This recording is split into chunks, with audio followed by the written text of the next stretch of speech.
Semua tim pun kembali ke ruangan pemain dan mereka membuat markas agar saat malam tidur mereka tidak diserang tiba-tiba. Masing-masing tim juga menentukan giliran berjaga agar tidak dibokong tiba-tiba. Di sisi Junwo sendiri ternyata ia menggunakan topeng milik salah satu komplotan penjual organ tubuh bersama dokter dan membuat Junwo terpaksa terlibat dalam situasi tersebut. Dan ketika Junwo hampir akan ketahuan, sang dokter pun menyuruh mereka diam lalu melanjutkannya kembali. Junwo pun pergi bersama salah satu kru game untuk mengantarkan organ tersebut ke konsumen. Dan sang dokter di sini seketika marah karena ia tidak diberitahu game apa selanjutnya. Karena para kru pengawas pun tak mengetahuinya. Yang pada akhirnya sang dokter pun memberontak dan saling kejar-kejaran dengan salah satu pengawas game.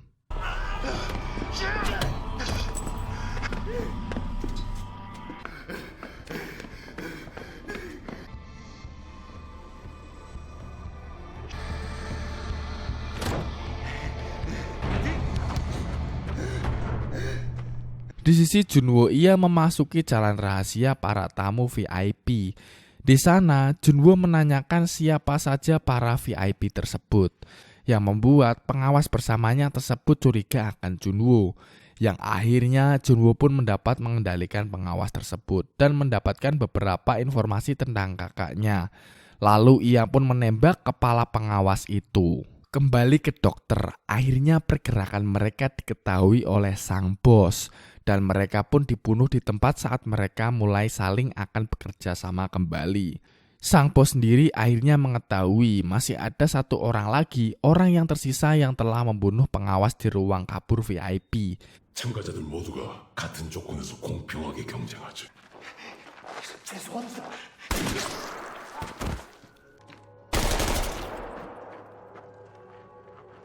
Di sisi Junwo, ia pun masuk ke ruangan istirahat sang bos dan akhirnya ia menemukan informasi tentang kakaknya yang juga bermain game tersebut namun pada tahun 2015.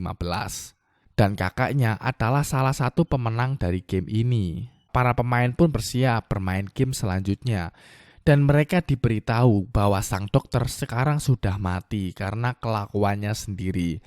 Junwo sendiri masihlah terjebak di ruangan sang bos, lalu game keempat pun dimulai, yang mengharuskan mereka semua membentuk dua tim.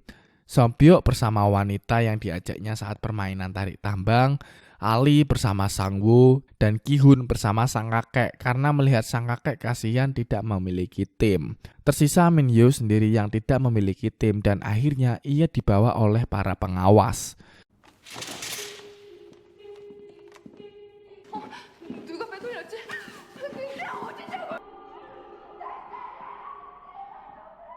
Game keempat pun dimulai. Ternyata permainannya itu adalah kelereng. Dan mereka harus melawan mengumpulkan kelereng teman tim mereka untuk menang. Dan salah satu dari tim yang kehabisan kelereng itu akan mati. Mendengar peraturan tersebut, semua orang di sana pun kaget. Beserta Ki-hun, Song-woo, Sambyok karena mereka harus membunuh rekannya sendiri. Ki-hun sendiri kebingungan karena tiba-tiba sang kakek mengalami demensia yang membuatnya melupakan apa yang sedang dia lakukan.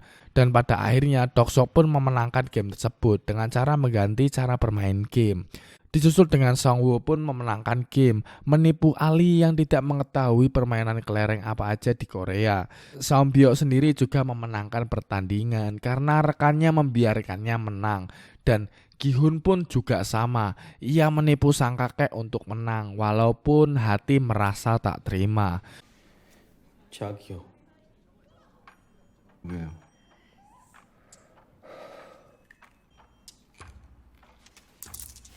같이 여기서 나가기로 약속했잖아, 아니야?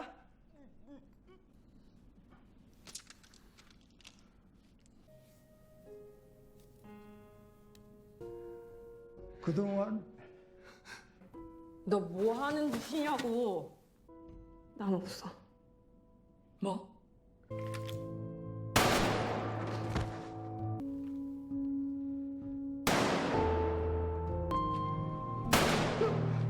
Dan ternyata sang kakek emang berpura-pura terkena demensia dan membiarkan Gi-hun menang. Episode 6 pun selesai.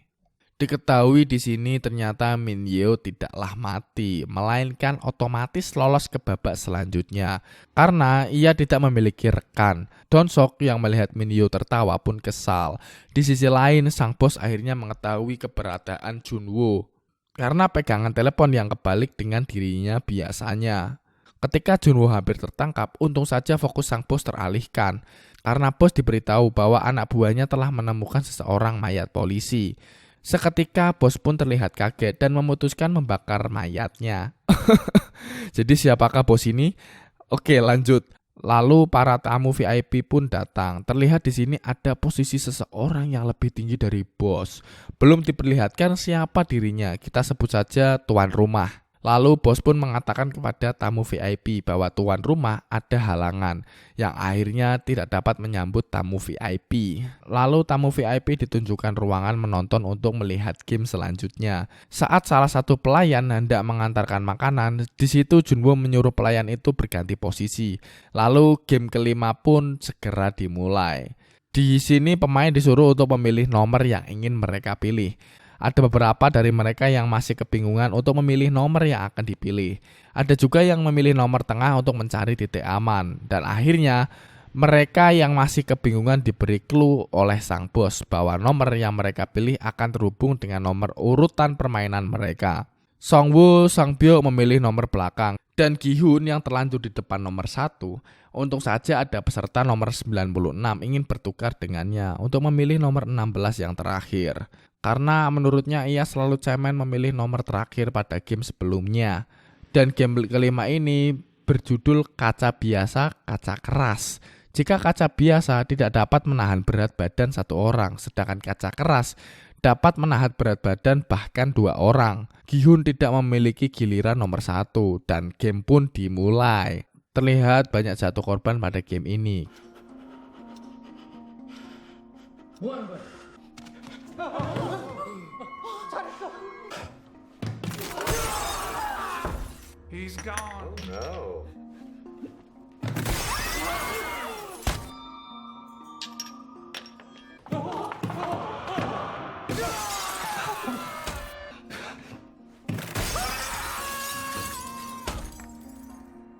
Di sisi lain, Junwoo diajak tamu VIP untuk bermain permainan sedot lollipop. Dan Junwoo memanfaatkan hal itu untuk menggerok informasi dari tamu tersebut tentang game ini. Lalu kembali ke game saat waktu giliran Toxic sang preman mulai berjalan. Toxic memakan waktu lama dan tidak bisa memutuskan untuk maju ke depan. Lalu di belakangnya ada Min Yeo. Min Yeo pun yang merasa terhianati. Ia akhirnya memilih bunuh diri bersama Toxic. 내가 정말 너 대신 죽어줄 줄 알았냐? 끝까지 같이 가자고 했잖아. 나 배신하면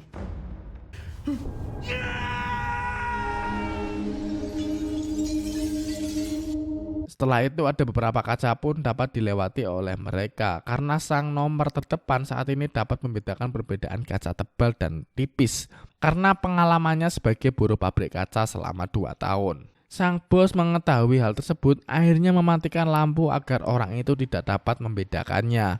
Songwoo pun yang takut dikejar oleh waktu terpaksa mendorong orang itu memilih kaca dan akhirnya mereka bertiga pun menang pada round ini. 그럼 그냥 가.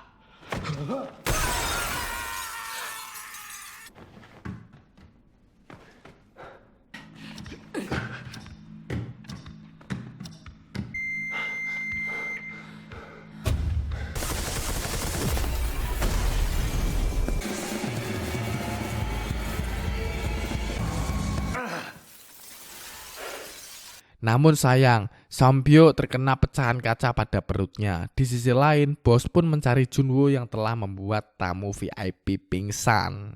Akhirnya, Junwoo menemukan daratan dan bos juga dapat menyusulnya. Junwoo mencari sinyal untuk memberikan informasi tentang game tersebut. Namun, saat ia mengirimkan sinyal, ia pun melihat rombongan kru bos yang seketika ia pun terus maju ke atas. Di sisi ruangan game, Gi-hun pun marah kepada Sang-woo dan perdebatan antara mereka pun berakhir dengan mereka saling bermusuhan sekarang. Dan sebelum game terakhir dimulai, para pemain disajikan makanan terakhir untuk mereka untuk menghormati usaha mereka telah bertahan hidup.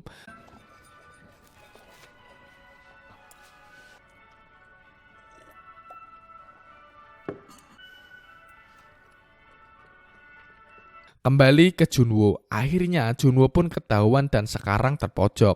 Sang bos yang menyuruh Junwoo untuk tidak gegabah dan ikut bersamanya.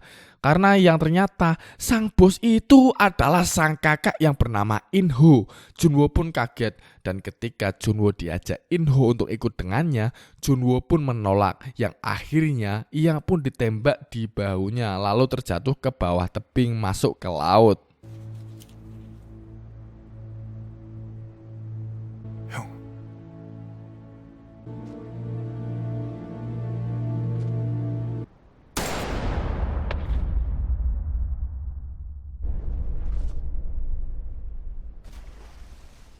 Gi-hun pun mengajak Sonbyo untuk bermain tim bersama dirinya dan saling berjanji jika salah satu dari mereka ada yang hidup harus menjaga keluarga mereka satu sama lain.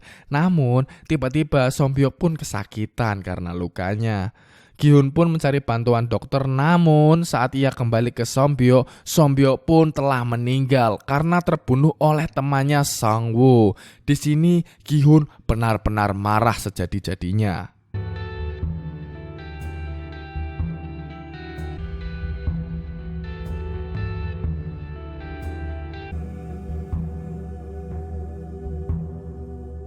Akhirnya episode sudah mencapai episode terakhir. Hanya tersisa Gi-hun dan Sang-woo. Mereka pun akan memainkan game terakhir dan permainan terakhir ini adalah Squid Game sesuai judul dari film ini.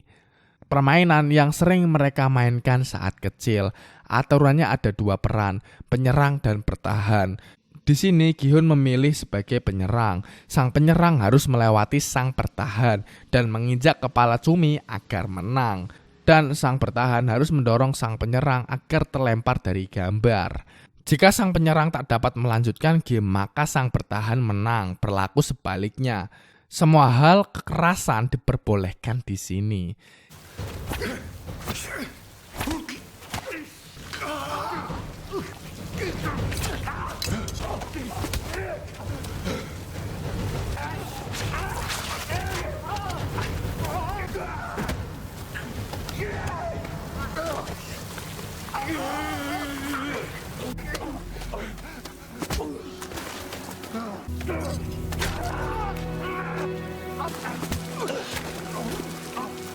내가 죽였어. 내가 죽인 거야. Singkat cerita, yang akhirnya game pun dimenangkan oleh sang tokoh utama, Gi-hun, karena Song-woo mengorbankan dirinya saat Gi-hun hendak musyawarah mengakhiri gamenya. Dan akhirnya, Gi-hun kini menjadi kaya raya. Ia diturunkan oleh In-ho menggunakan mobil limosin di pusat kota. Diberikan kartu rekening yang berisi miliaran won di dalamnya. Namun berita naas yang didapat Gi-hun bahwa ibunya meninggal di rumah selama berhari-hari tanpa adanya kabar dari Gi-hun. Sampai 1 tahun kemudian, Gi-hun menjadi gelandangan yang memiliki miliaran won di rekeningnya. Ia masih merasa dirinya tak pantas memiliki uang tersebut. Pada akhirnya, saat Gi-hun di sungai mendapatkan undangan dari seseorang yang mungkin ia kenal.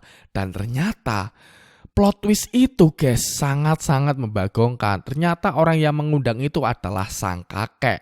Sang kakek yang bermain bersamanya saat di dalam Squid Game. Di sana, Gi-hun pun merasa kebingungan dengan apa yang terjadi, meminta sang kakek menjelaskannya. Akhirnya, diketahui bahwa selama ini sang kakek adalah tuan rumah dari game tersebut. Ia mengikuti game karena ia ingin merasakan kebahagiaan dulu saat masih kecil.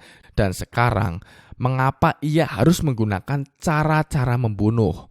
terjawab bahwa karena ia sudah tidak memiliki kepercayaan pada manusia yang mendorongnya membuat permainan tersebut berlanjut tiap tahunnya. Ia mengundang Gi-hun ke sana untuk menyuruh Gi-hun menggunakan uang tersebut. Sebab orang-orang yang ikut di dalam game tersebut berasal dari kehendak mereka masing-masing dan menegaskan bukanlah salah Gi-hun yang akhirnya sang kakek itu mati karena tumor pada otaknya. 당신도 봤지. Dan sekarang Gi-hun pun merubah gaya rambutnya serta menjemput adik Sombyo yang pernah ia janjikan kepadanya. Lalu menitipkan adik Sombyo ke ibu Sang-woo beserta uang yang dibaginya untuk ibu Sang-woo. Dan pada akhir film, Gi-hun pun berhasil melunasi utang-utangnya. Sepertinya juga sudah mempunyai bisnis dan sekarang ia hendak menjemput anaknya di Amerika. Namun saat di perjalanan ia bertemu lagi dengan Goblin. Tanpa pikir panjang ia pun segera menghampirinya, namun ia telat dan meminta kartu nama Goblin dari orang yang akan hendak diajaknya. Diperlihatkan scene di mana Gi-hun akhirnya menelpon nomor itu dan telepon itu pun diangkat oleh sang bos. Sang bos menyarankan untuk Gi-hun tidak berbuat neko-neko dan segera masuk ke dalam pesawat. Namun Gi-hun yang memiliki dendam, akhirnya ia pun kembali ke Korea dan film pun berakhir. Ya mungkin bakal ada season 2-nya nih guys. Ya kita harapannya gitu ya. Dan mungkin di season 2 ini si Gi-hun bisa membalaskan dendamnya dan mengetahui apa yang sebenarnya atau fakta yang sebenarnya dari game Squid ini. Oke, jangan lupa minta supportnya juga ya. Semoga channel ini bisa maju, bisa lebih berkembang gitu dengan cara like, share, komen, dan subscribe pastinya. Dan kalian juga bisa request nih film-film di kolom komentar. Oke, see you di next film. Bye-bye.